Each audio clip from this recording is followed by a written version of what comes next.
Settle down, brother. This is the Quarter Report powered by eNCA.com. South Africa is a movie. Welcome to the watch party. My name is Dan. I'm amazed that you're here if you didn't know that already. But what we're going to be doing today in part is talking about another show that I was on, none other than Trevor Noah's hit podcast called What Now? It came out just last week, and we're going to talk about a lot of the viral moments of the big conversations that happened in that podcast. And we're going to talk about Trevor Noah, because me being on Trevor Noah was wild. But just so you know where we're going to talk today about when and why we feel South Africans started to believe that South Africa went wrong. Because that's something that Trevor and I spoke about with Eugene Khoza on that podcast. It's like, what was the moment, what was the happening which caused so many of us to go, oh, things are falling apart, eh? This isn't good. Like the mood in the country changed. I spoke with Trevor about it amongst white people, and we talked a bit about race dynamics, and we spoke about it amongst all different communities. Now, I keep saying we are going to talk about this. You may notice that I'm somewhere that I've never been before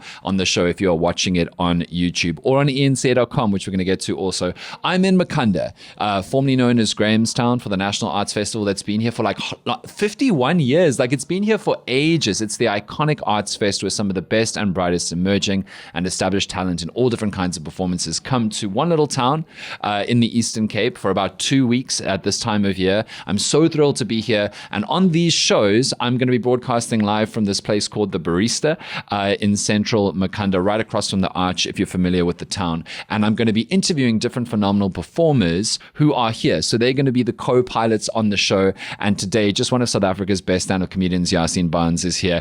I don't know if you know this, but he's actually a political guru and a real race and politics expert, as he is about to reveal to the nation. Inshallah. Thank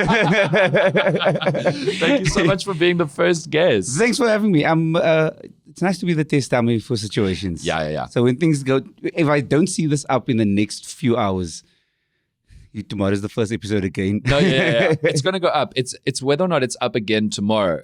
If it's still up or if it's gone down. That's also true. I'm here for it. So let's address the big thing that you may have noticed since we started this, which is, what does it mean that it's powered by eNCA.com? You may not know this, but the Quarter Report this is the first episode today of being the first ever podcast in South Africa's history to be signed by a major news broadcaster. Thank you very much. We appreciate you. So eNCA has licensed the Quarter Report. What that means is we do the show as normal. We make it ourselves as normal.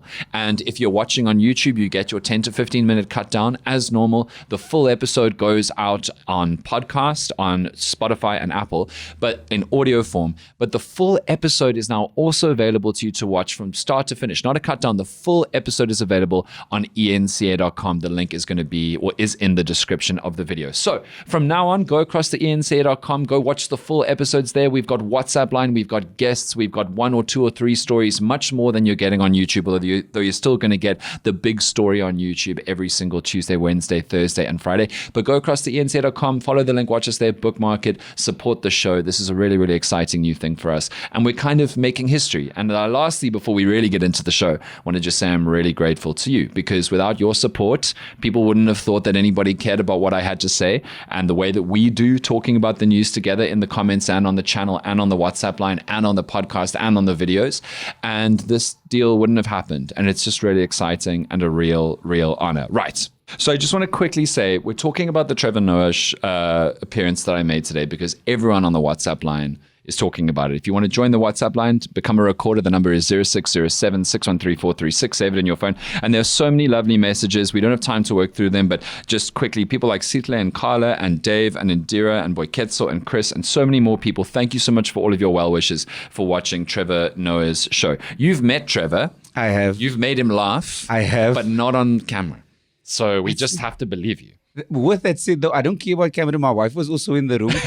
And just to go, oh no, she knows now. It's like I can make thousands of people laugh as a comedian, but you go, it's Trevor. And now she can justify. Was that the first moment that she took your career seriously? No, because she was listening to him. Also, there's something of him that is just like charm, like pure charm and like honesty, like earnest. Yeah. Like you speak to me and you go, this is my guy. Sickeningly good looking. Yeah. Okay. So Trevor Noah had me on. There was a great title of the episode. It was The Very Real, Totally Real White Genocide in South Africa. Me and another wonderful, well, I mean, and I'm not saying I'm a comedian, another wonderful comedian besides Trevor, Eugene Khoza. And we had a really wide ranging conversation that a lot of people have now seen. You may have seen cut downs and viral moments of it on various social media platforms. But we talked about a lot of different stuff, but mostly about race dynamics in South Africa, something that we have spoken about and indeed joked about all the time. That's the basis of our friendship. Yeah. Hey, Dan, you're white. 100 kilometer, 50 kilometer, we do all the races over here.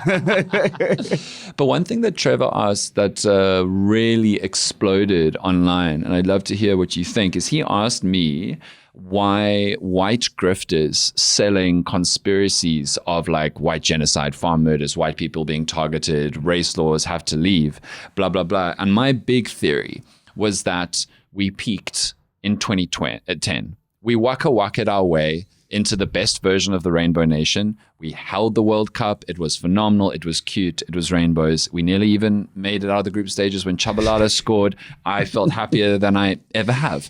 And it's been downhill from there. We need to discuss the day after the World Cup, the finals, that depression that we had as a country. Terrible. Like the whole country felt desaturated by like 70%. Yeah.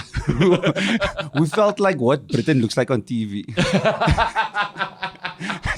Or like Eastern Europe on Netflix, just that horrible, like pale wash. Yeah. So what I tried to explain to Trevor was, in my view, after the 2010 World Cup, everything was gorgeous. And then everyone started to realize how bad Zuma was.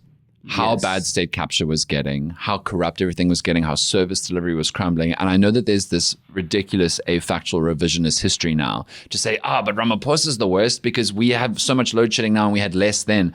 No, the short-term decision-making and service delivery neglect that was causing collapse during Zuma's years only came to bear, as in the collapse is only truly finished once Ramaphosa came along. And that's a strategic call that a president can make when they know they're not going to be president for much longer, right? But also, I think the World Cup showed us the full potential of the country. Totally. Because we all worked together. We all worked in our spaces. Everybody's home was warmth. Then after that, we got to go, but why don't we have that every day? Totally. And then as we were just like, yeah, this is problems. Let's look at the things. And then all the Zuma things came out, and then we realized we're messing around as a country. Because I mean, the World Cup was crazy because, there were all those doomsday articles. Do you remember before the World Cup from the foreign media being like, every single person who goes is going to die and be robbed and then is going to die again. Why are they building a goud train? What is a goud? Why are they digging in the ground for a train? No, trains must be on top.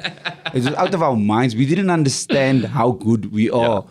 And then there was minimal crime during the World Cup. It all went beautifully. All the foreigners had a great time, except I don't know if you remember or saw, but the Spanish wrote an article about how South Africa's racist because us South Africans were allegedly booing the only white player in Bafana Bafana. It was Matthew Booth. So we were all, remember we always used to shout, Booth. But the Spanish didn't hear the th. And so they thought that we were booing our only white player because we were racist. But that wasn't the case. So they were like booze because when they say Barcelona. Booth. It was all boothing. But after that, it became clear that Zuma was presiding over state capture, mass corruption, the weakening of state institutions, the collapse of infrastructure. And I was only speaking on behalf of how white grifters could come along and sell this narrative that the poor whites are now downtrodden. Because I think what happened was, before Zuma, white grifters were trying to do the Swart Gevaar thing. They were trying to say the black people are now in power, and just watch, they're going to prove all the things that we said about them and believed about them during apartheid. But Mandela was overwhelmingly popular and good at his job. Mbeki was largely popular and largely pretty competent at his job, putting aside HIV/AIDS and the health thing. Largely competent, largely popular, largely respected, largely not threatening enough to be able to go to white people and say, look at this terrifying black man. Yeah. But then Zuma came along, and he was the boogeyman that the white grifters needed to convince, to be able to say, look, we told you they're like this. Look at this bad, evil black man. Whether he was bad and evil or not was besides the point. The fact was they could then go to white people and say, we told you this would happen. And that gave the momentum for white people to start going, oh, wow, well, at least some white people, to start going, oh, wow, the country's going to the dogs, the country's going to the dogs. And to be clear, again, a lot of service delivery was falling apart. Corruption was really bad. But the narrative became so supercharged on race. And these black people are like this, which they couldn't do for Mbeki and they couldn't do for Zuma. So I can only speak on behalf of what I've seen from the white community, but I wonder what your sense of is, because in the last 10 to 15 years, I think it is fair to say for all different groups of South Africans, we've just been down on South Africa and more hopeless about it. So do you want me to be the representative for colored people or Muslim people? You must choose now. I want you to speak from your own experience. You can speak exclusively on behalf of those named Yaaseen Barnes if you want to. It is absolutely up to you. So I think because a lot of times as South Africans, we see politics and you go, that's not my problem. Or it is our problem, but it's not my problem. Right. And then you also go, I see why it becomes my problem. It's when you see there's too many potholes. When you see those things and the crime rate goes up, then you go, but again, I feel useless because I can't do anything. And then the louder I'll say the scandals get, you still go, I can't do anything. Yeah. And I think that becomes the problem. So then for myself and maybe my world and my people, it still hasn't affected us. We're still very much in the middle. So we're not white people that's getting sent over as refugees. We're not also We were at the embassy. Yes. And they were like,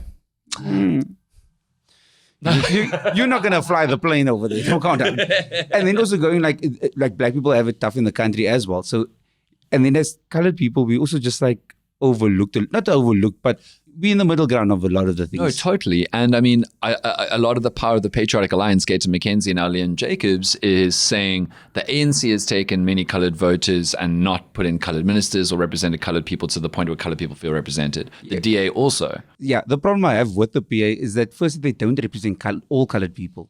Because firstly, they not pro-Palestine. They're also taking like ugly money. And you go, that's not the South Africa that we live in. The South Africa we live in, by the law of the land, we are against the genocide. So that thing, and then also with Liam and Gayton both just saw a gap in the market. If you're listening, you're going to have to go and watch on eNCA.com. I watched you think about that joke and then do it. Keep going. And yeah, it's almost like like as colored people, I feel like we're still looking for a representation that looks and feels like us, or people that, not even in colored people, just a party that takes us into consideration.